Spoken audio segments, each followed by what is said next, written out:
new document. And since you're going to eventually be printing this out onto tabloid-sized paper, I'm going to go ahead and start working at an artboard at that size. So I'm going to go make a new document. Will you be recording this? It's recording. Okay. So I'm going to choose the print profile and choose tabloid.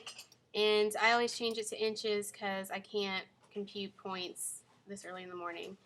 You don't need a bleed because we're going to be cutting out the little individual cards. So if we have a bleed, it's going to be incorporated into the cards, the individual cards, and not the entire sheet.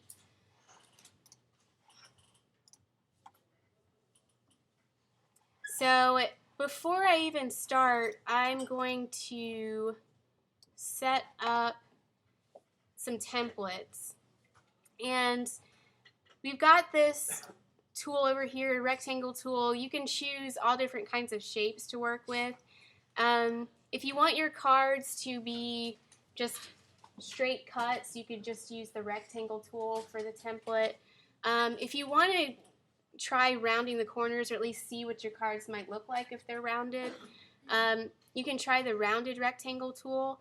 And with any of these shape tools, if you select them and then click once anytime on the art within the Illustrator panel, you'll get this window that pops up that gives you more options. So I can put in a specific width, a particular height, and since this is a rounded rectangle, I can give it a corner radius. So I believe, let me make sure, these cards are 2.5 by 3.5 inches. So I'll go ahead and put that in. And I'm going to make the corner radius, I'm going to make it, yeah, we'll try a 1/4 of an inch, which is kind of big, but. So it'll automatically make that rectangle that size with the corners I asked for.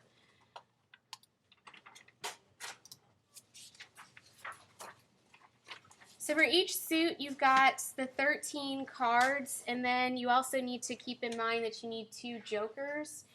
So I'm going to go ahead and duplicate these rectangles. And just some hints about duplication.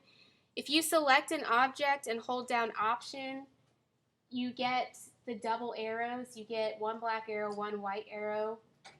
That means you can take this object, click and drag it, and it automatically duplicates it. So I'm going to hold down Option, click, I'm going to hold down Shift. When I hold down Shift, it moves it along the X or Y axis, so I know it's on the same plane. Release, and I get a duplicate right next to the first card I made. Now, since I've already set the spacing and the placement of that card, I can click Command D and it duplicates that shape again using the same ratio I duplicated the first one in. Does that make sense? So it's a really quick way to duplicate instead of doing copy paste and then move stuff around. This will duplicate things very, very quickly. It comes in handy if you're doing patterns or if you are doing something like this and you need to duplicate a lot of things at once. So I'm going to make another row. I'm selecting them all, holding down Option, holding down Shift and click and dragging down. And then I'm just going to duplicate those all the way down. And it looks like maybe I can fit another column of cards. It might be a little.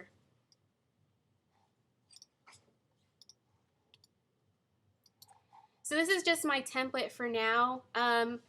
We can talk a little bit later about if you want to have a bleed because whatever is on one card goes to the edge, but it doesn't get repeated again on another card. If that's the case, then you would want to bleed. But let's say none of the illustration is going to touch the boundaries of the card. Then what I could do for printing, actually let me delete these and start over. I could have all these cards butt up right next to one another.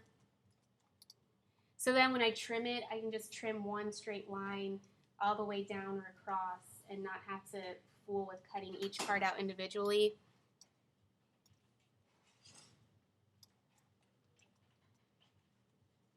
And this will also help when it comes to printing because you do need some kind of margin around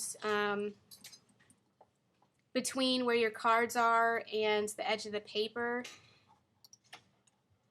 I'm actually going to bring up my ruler so I can mark where the margins will be. If you do Command R, that brings up your ruler. And I'm going to go to the left-hand side and click and drag a guide over.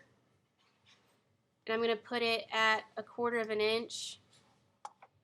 And I'm going to do the same for the top. I'm going to click, drag down a guide. And so then when I set up my cards, I'm going to have them touching those guides.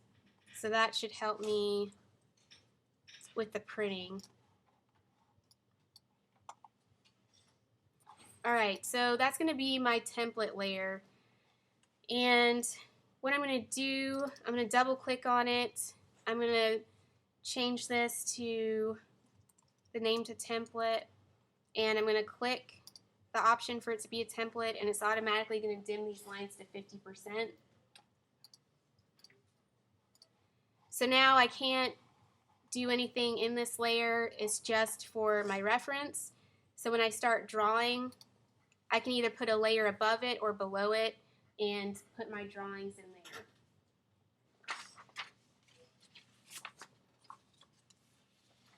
there. Okay, so to start with the symbols for each suit, I'm going to bring in a sketch that I scanned in and start working on top of that. So I'm going to go to File, Place, and I'm going to find my sketch.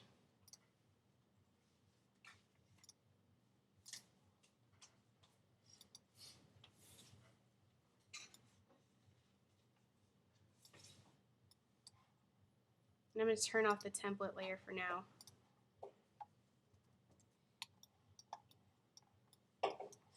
So I've got my symbols here, and these are just for reference. I'm actually going to work on top of these.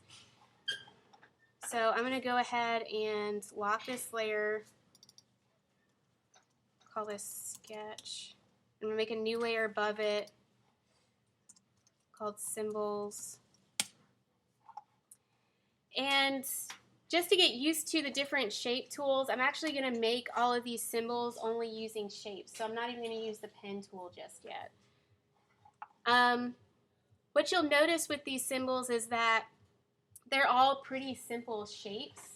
So all of them I can use just the circle, the rectangle, triangle tools, and then use something called Pathfinder to add and subtract shapes that overlap. So the first one I'm going to use, I'm actually going to start with the club over here. I'm going to use the Ellipse Tool. And I'm going to change the fill and everything over here. Let's see. I'm going to change the stroke to a red so it's easier to see. And I'm going to take away the fill so I just have the outline. And I'm going to make a perfect circle. Anytime you want to make completely symmetrical shape like a circle or a square, if you hold down Shift before you click, then that's going to create a completely round circle, completely square square. So I've got one circle for the club. I'm going to hold down Option and duplicate. And I'm going to move this circle so that it overlaps the first one just a little bit. And then I'm going to duplicate it again, hold down Shift so it's along the same plane. And I'm going to move it over. Yeah. Oh, I was wondering if I could announce Um, Do you have like a break or something? Try to take it. we took our break. Can you wait 30 minutes? Yeah, it's fine. Okay, thank you. Okay. So now I have all of these and they're overlapping. I'm going to select all of these using my selection tool or the black arrow. And then I'm going to pull up my Pathfinder menu. If you don't have it up on the right side, you go up to Window and go down to Pathfinder. And it brings up this menu, and you've got all these squares kind of aligned and overlapping in different ways. The one I'm going to use is the Unite option. So this one is going to take all the circles and put them together into one shape. So I just click it, it automatically gets rid of any overlapping part and makes it into one shape. Now the problem is I've got this little shape here in the center that I don't want. For that, I'm going to use either the direct selection tool or the white arrow, or I'm going to use the lasso tool. With the direct selection tool, I can roll over that little spot and just click delete once it's selected. The lasso tool lets me do the same thing, but I can be more accurate. So I can draw a circle around it, select it, and then delete it. So there's the first part of my club, but then there's this bottom part, kind of the stem of it. For that, I'm going to start off with a triangle. And to get a triangle, I'm going to go down to the Polygon Tool. And just like I did with the rounded rectangle tool, I'm going to click once on the artboard and it brings up the options. I don't really care about the radius, I really care about how many sides it has. Obviously a triangle has 3 sides, so I put in 3. And it brings up a triangle. From here, I'm going to squish it in and scale it down until I get this shape and size that I have for the stem.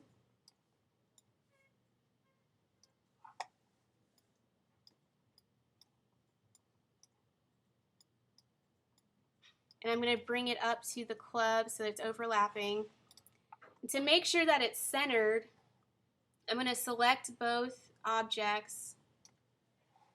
And then anytime I have 2 or more objects selected, I get these align tools here at the top.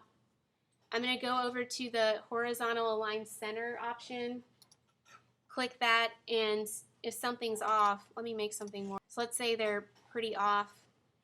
I can click that and it automatically moves them together to be aligned.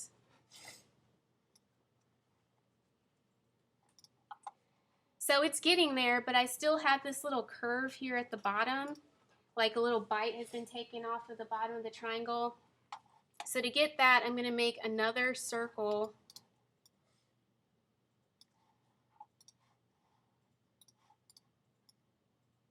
And bring it down to the bottom part of that stem. And once again, I'm going to make sure everything's aligned. I'm going to select those 2 objects, and then this time I'm going to use the minus front option. And hopefully this works. Sometimes I do it and it makes me look stupid. But click that, and it takes a bite out of the stem, which is what I wanted. So now to make this, all of this an entire shape, I select both of them, do the Unite option again, and now I've got my club.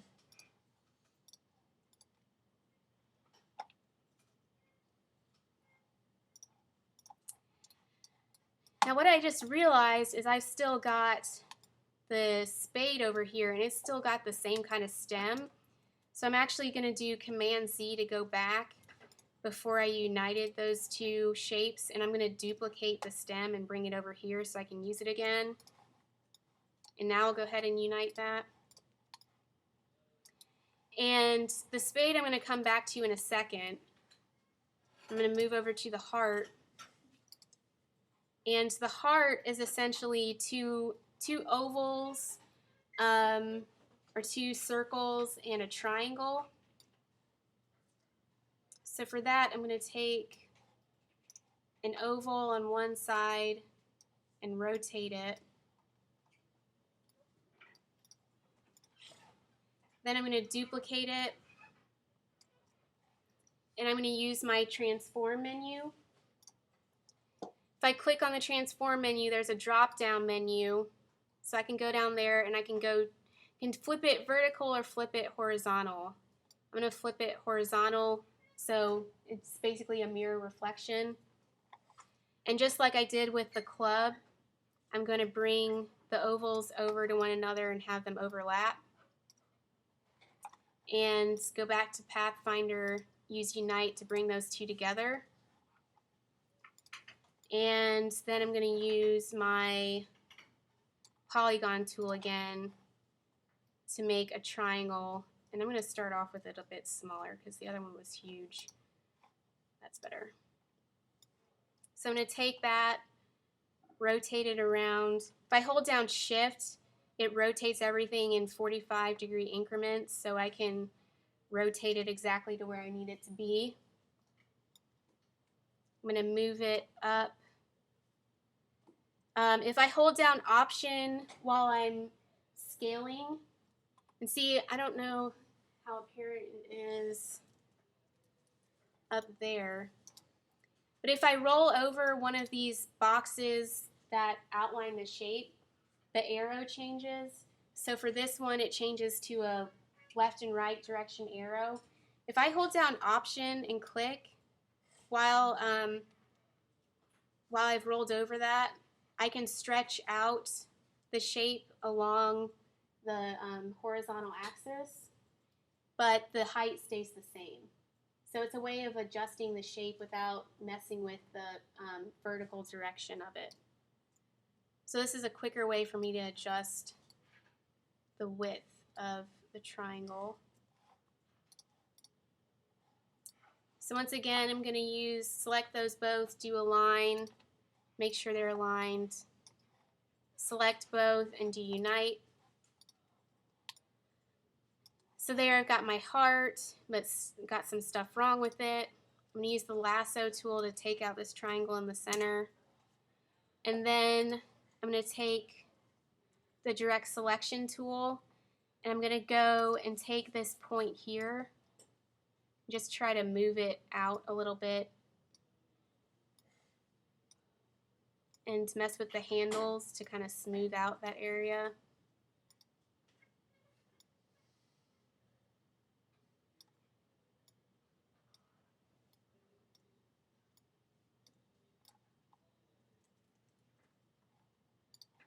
So I've got my heart there.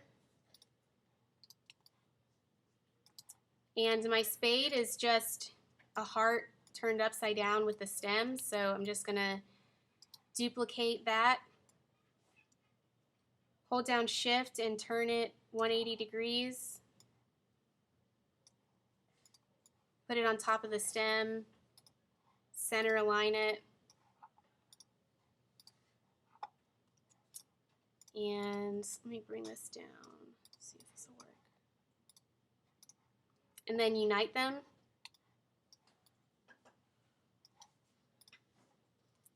So now I've got 3 of my shapes. The last one is the diamond. So for this one, I'm going to start off with the rectangle tool. I'm going to make a perfect square. I'm going to rotate it 45 degrees, bring it down. I'm going to stretch it up a little bit, and then I'm going to hold down Option,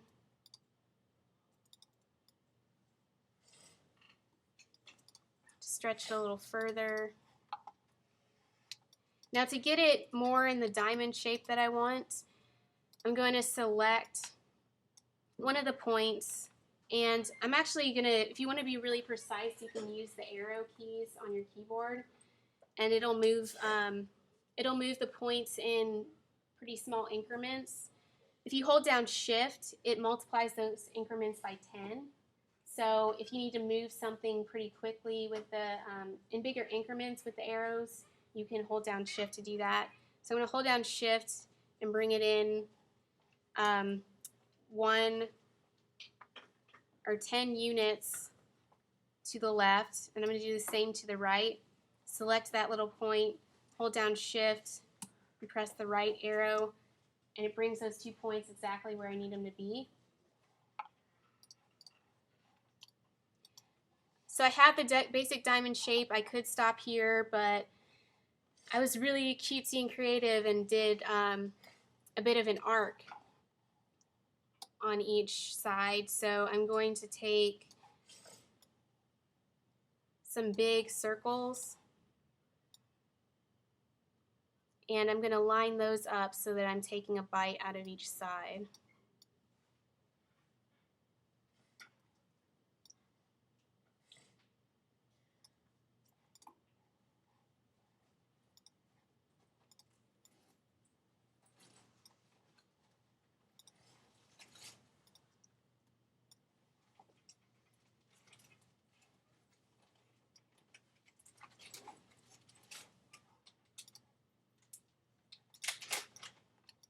Now if you want to make sure all of these are perfectly aligned, what you can do is select 2 of the circles and do Command G to group them together. I'm going to do the same for the bottom ones here. Bless you. And then I'm going to select the top 2 circles in my diamond and align center them. And I'll do the same for the top and bottom ones, just to make sure those are right. I'll ungroup those by doing Shift Command G to ungroup. And then what I'm going to do is I'm going to do one option where I do the minus front first. So I'm going to select one circle and then select the diamond to cut out part of the diamond. And for the next one, I'm going to see if this will work. I'm going to select 2 circles and then select the diamond. There's another option here called the intersect option. Actually, no, I won't do that one because it's not going to work. I'm just going to go all the way around and select 1 circle and the diamond. And start to cut away. You have to make sure that the part you want to cut out is on front, so I'm going to paste each of these in front of the diamond just to make sure.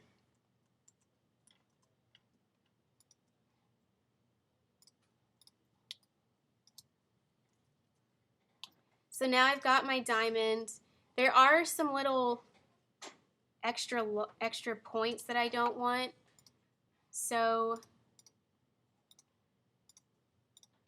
to get rid of those, I actually am going to use the pen tool just to get rid of the lines. So if I select the pen tool and roll over a point, a little minus sign shows up next to it. So I can just click and delete those points.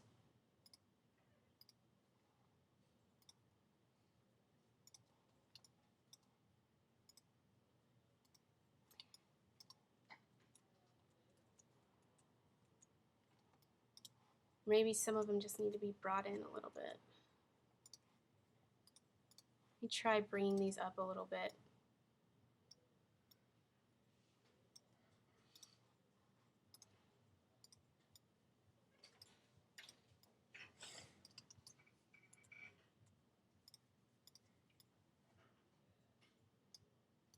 Yeah, that's better.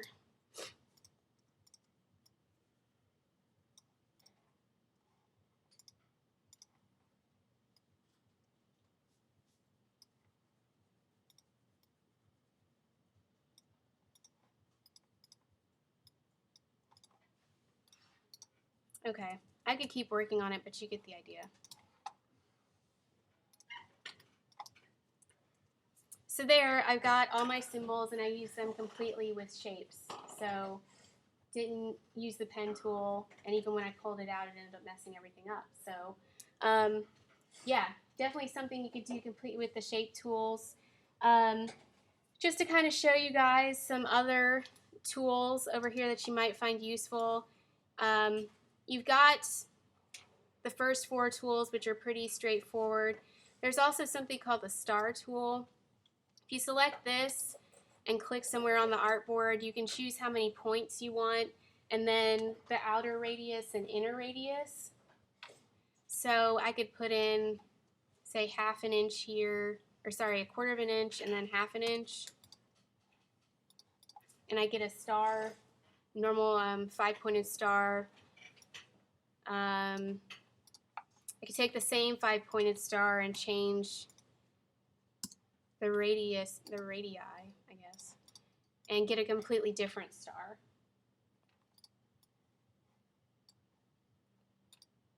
The radius doesn't have to be one, the first one smaller than the other one. You could reverse it.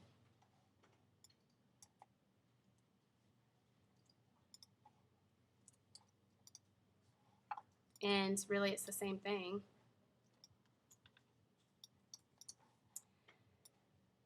Other options, the flare tool, I'm not even going to show it to you because it's hideous. Let's see. You've got some line tools here. So you've got the line segment tool. It is exactly what it says it is. It makes lines. If you want to join 2 lines together to make a vector shape, you can use your direct selection tools or the lasso tool. So I'm going to take the lasso tool and select these 2 points here. And let's see, I think join, if you do Option Command J, you get this average option. So this, if you have the both options selected, it's going to take those 2 points and bring them together. So it automatically brings them together. Right now, though, they're not made into 1 point. It's still 1 point on top of the other. If I want to actually join those 2 points, I do Command J.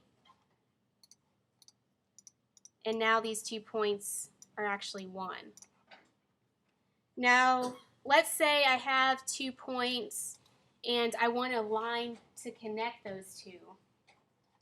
If that's the case, then I would just use join instead of using average. So I'd select the 2 points and just do Command J, and it makes a line to connect those 2. Other line options, there's an arc tool. So if you just click somewhere on the artboard, you can change different options with that. You can also just freehand some different arcs.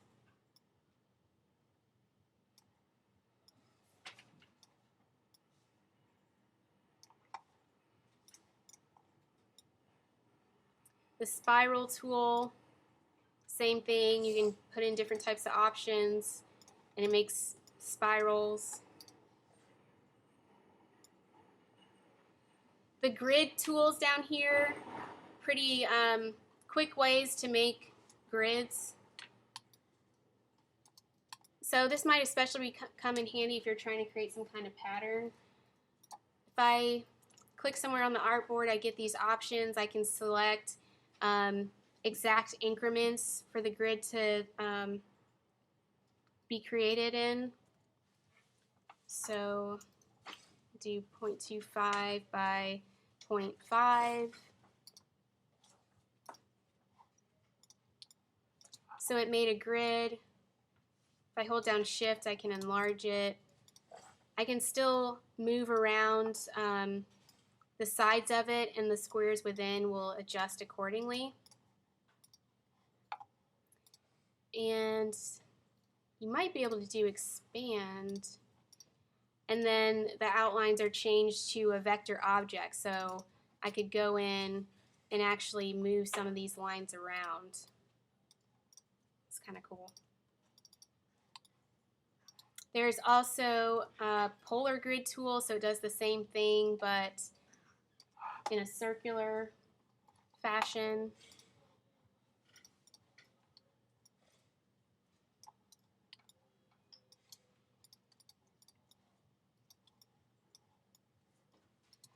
I talked a little bit, so I talked a lot about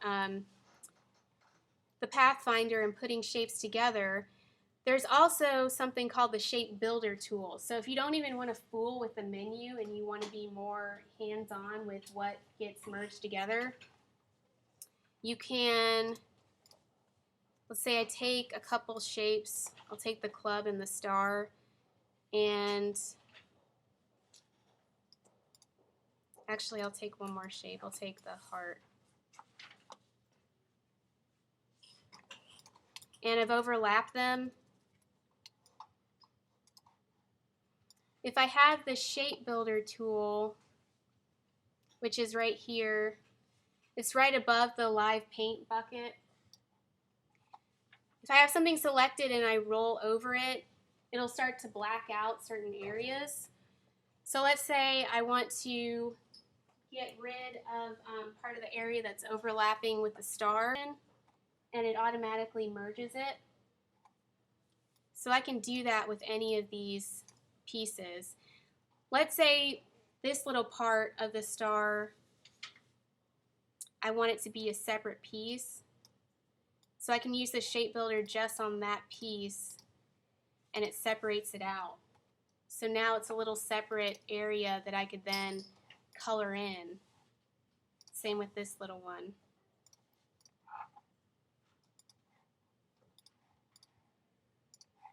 So it's a really quick way to be able to merge and separate shapes from one another.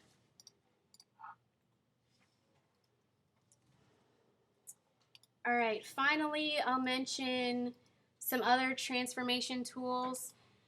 I talked about rotating, where if you have something selected and you get the bounding box, you can twist it around, and if you hold down Shift, it rotates it in 45-degree increments. There's also a rotate tool. So if I have an object selected and I use the rotate tool, there's a little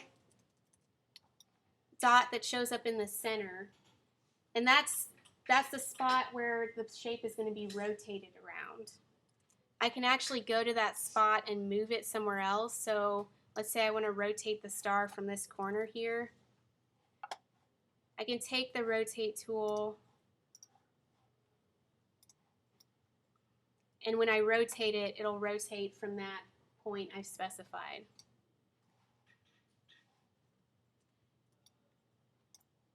Oops. Another tool just below it is the Reflect tool.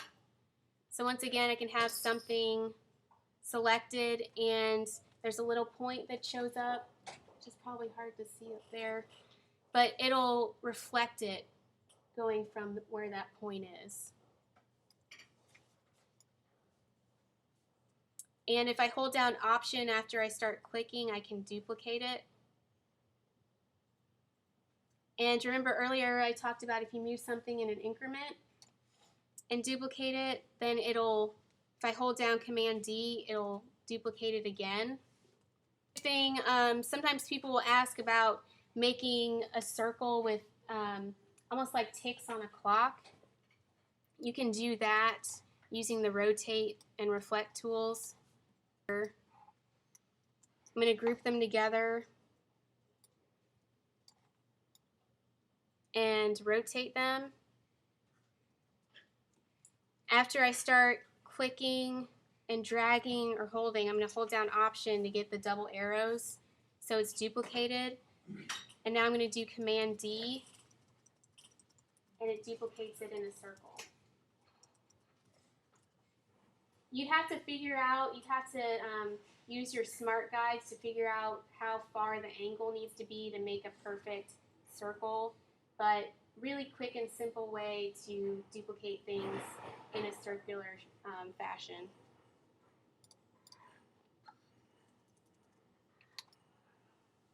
Any questions about the shape tools or Pathfinder? So for the rest of class, you guys can work on creating your symbols. I'd like you guys to really just get a feel for the shape tools in Pathfinder. So take some of the sketches you've done of your symbols and replicate them with the shape tools. I realize that you're probably still working through your theme for the cards. So the shapes you make today don't necessarily have to be the ones you use for your card. Today is pretty much a day to just get familiar with what you can do with these tools. All right?